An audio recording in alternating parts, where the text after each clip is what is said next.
બનાસકાંઠાની high profile બેઠક પર મતદાન બાદ હવે પરિણામની રાહ જોવાઈ રહી છે। ભાજપ, કોંગ્રેસ તેમજ અપક્ષ ઉમેદવાર પોતપોતાની જીતનો વિશ્વાસ વ્યક્ત કરી રહ્યા છે। તેવામાં હવે કોંગ્રેસ નેતા ઠાકરસિંહ રબારીનું નિવેદન ચર્ચામાં આવ્યું છે। ઠાકરસિંહ રબારીએ રબારી સમાજના સંમેલનમાં સત્તાની ચાલ રાવણ પાસે શીખવા અપીલ કરી હતી।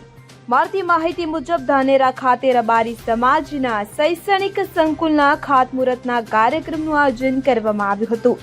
આ સંમેલનમાં ધાનેરાના ધારાસભ્ય માવજી દેસાઈ સહિત રબારી સમાજના આગેવાનો અને રબારી સમાજના લોકો મોટી સંખ્યામાં ઉપસ્થિત રહ્યા હતા। ત્યારે આ સંમેલનમાં કોંગ્રેસ નેતા ઠાકરસિંહ રબારીએ કટાક્ષ કરતા જણાવ્યું કે રાજનીતિ રાવણ પાસેથી શીખવી પડે। જો રાવણે વિભીષણને રામ પાસે ન મોકલ્યો હોત તો લંકાની ગાદી પર રામ રાજ કરતા હોત। આમ કહીને લોકોને સત્તાની વાત આવે તો બધી જગ્યાએ બીજો રબારી સેટ કરી દેજો તેમ જણાવ્યું હતું। ત્યારે ફરી એકવાર તેમને કટાક્ષ કરતું નિવેદન આપ્યું છે કે જે પણ ચર્ચાનો વિષય બન્યું છે। Bureau report CN24 news. હવે જુઓ દેશ દુનિયાની તમામ ખબરો તમારી આંગળીના ટેરવે। ઉઠાવો મોબાઈલ અને Google Play Store પરથી ડાઉનલોડ કરો અમારી CN24 ન્યૂઝ મોબાઈલ એપ।